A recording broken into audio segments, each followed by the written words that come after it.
My parents promised to pay for my college, but they spent the college fund on a vacation home instead.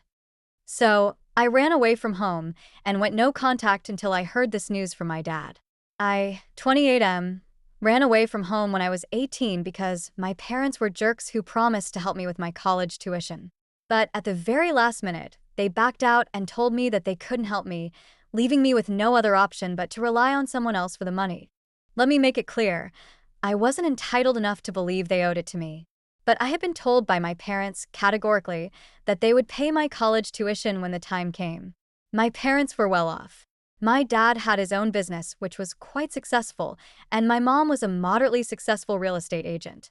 So I had a relatively comfortable childhood, and everything was taken care of. I never had to worry about money, and I am thankful for that.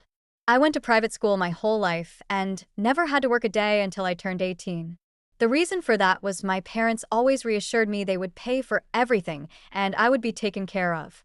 So, I never thought I would need to worry about how I was going to pay for college because my parents always told me they would handle it all. Naturally, I never felt the need to go out and look for a job or anything because I assumed it would be taken care of. I trusted my parents and knew they would handle it. I also had no reason not to trust them or question them, as they always gave me whatever I asked for, and I had a great relationship with them. There was no reason to doubt them. I wouldn't say I was spoiled, but I was always taken care of, that's for sure. I never had any extraordinary demands either, so I was pretty easy to handle as a kid. But around the time of my 18th birthday, I started noticing my dad was really worried about work and was spending way too much time in his office, which he hadn't done before. He seemed to be constantly stressed out, and I never knew why. I asked my mom several times if he was okay, because he didn't seem fine, but my mom kept telling me he was fine, even though his behavior said otherwise. This went on for a few months, and I just assumed it might be something work-related that he wasn't willing to talk about. But I didn't let it affect me, because I had my finals coming up, and I was too busy studying and cramming last minute to care about anything else. After my finals were over, it was time to celebrate my 18th birthday, and I was having a relatively stress-free week until the day of my birthday.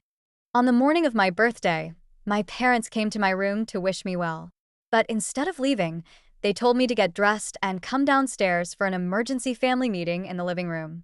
They looked pretty grim, and that should have been my signal that something was very wrong, but I still had no idea what was about to come. I got dressed quickly and headed downstairs. Once we were all seated, my father started telling me that he had kept a secret from me for quite a few months, but now he thought it was the right time to tell me the truth. My mother could barely look me in the eye, and my dad seemed pretty fidgety. He told me that the business had been struggling for the past couple of months, which is why he had been working extra hard to make ends meet and pay all of his employees. But it had been a struggle. He told me that he had to take several salary cuts just to keep paying his employees. My mother was the one handling all the household expenses for the past few months, which was difficult because our lifestyle was quite expensive and my mother didn't make enough, at least not as much as my dad. But things were back on track now, and the business was finally doing well again, so they were going to recover the losses soon enough. I thought that was what the meeting was about, that they were going to include me and tell me about it. But there was more to it, and that's what they wanted to talk to me about. They told me that since they now had to be more careful with money, they could not afford to send me to college on their dime anymore. I was shocked because I thought they had just told me the business was doing well again, so there was no reason they couldn't afford to send me to college. But they told me that the losses in the business weren't all. Apparently, they had also spent my college fund on a holiday home in Cabo a couple of months ago, right before my dad's business started suffering. They could have sold the holiday home, but they figured they would earn back the money soon enough and didn't think my dad's business would be in a slump for so long. My parents didn't sell the holiday home because they felt attached to it and continued to spend money from their own pocket instead of just doing the sensible thing and selling a few of their unnecessary assets. This is what led them to realize they couldn't send me to college, not without taking a huge financial hit. And that was it. My world turned upside down that day, and I remember just losing my mind when my parents told me they wouldn't be able to live up to the promises they'd been making to me for the past few years. I wasn't mad at them because my dad's business was struggling. That would be shallow. But I was mad that they didn't think it was important to tell me about it, so I could at least get a job or something and try to earn some money of my own. That way, I wouldn't have to depend entirely on them for my college tuition. I know it wouldn't have been much. I wouldn't have made a lot of money by working for a few months before starting college, but at least it would have been something. I was also very upset that they had chosen to keep the holiday home and everything else instead of just selling off a few things like normal people. It was pretty materialistic of them to prioritize that over my education.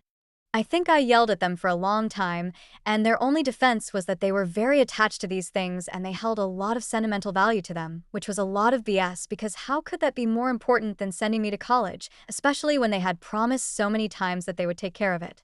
I was really disappointed and I didn't hide it. They really hurt my feelings by lying to me and hiding things from me, especially when these were things I deserved to know, and more than deserved. I needed to know it because, otherwise, it would only create trouble for me in the future. And it did. We got into a very bad fight that day. My parents accused me of only caring about money and being an entitled and ungrateful brat. But I don't think that was fair. I was only asking for what had been promised to me. I didn't think they had to pay for my college tuition, but after they promised me for years that they would, I think it was fair for me to be mad. Even if they had told me about it a couple of months before, I wouldn't have had a problem with it. But they told me just a few weeks before I was supposed to start, and it left me with nowhere to go. I was a total mess. A lot of things were said, and the fight ended with me going back up to my room and crying until it was dark. It was my birthday, but I didn't even want to talk to anyone, so I turned my phone off and tried not to think about my bleak future. I could get a student loan, but even that would require my parents to sign off on it, and given their financial condition at the time, it would take them a while to recover from the losses they had faced in the past few months. I don't think they were ready to take on a loan at that point. Otherwise, they would have suggested it themselves. So I didn't know what to do. I just kept crying in my bed because I was so upset. What made me feel worse was the fact that my parents didn't even bother to come up and check on me, as if they didn't even care about me. That really hurt my feelings. By the evening, I started feeling upset and angry instead of just sad. In the heat of the moment, I decided I was going to teach my parents a lesson and started packing my clothes and stuff so I could run away from home. At the time, I didn't realize this would turn into a permanent thing, and in no way could I have predicted my future in 1,000 years. When I was 18, I guess I was being a bit of a brat because I just wanted to get back at my parents and make them worry about me. So I sneaked out of my room and left through the kitchen door, careful not to alert anyone in the house. I was quiet enough to leave without much noise, and nobody noticed I was gone. I headed to my girlfriend's house, my current wife, Haley, 28F. She had been calling me all morning, but I hadn't been able to respond to her, so I thought I'd pay her a visit. I knew I was always welcome at her house because her parents loved me, and it wouldn't be an issue. When I got to her house, she was the one who opened the door. She told me how worried she had been because I hadn't responded to any of her messages, and I had to explain to her what had happened. When I finished explaining, Haley looked at me in disbelief and asked if I really ran away from home over something like that.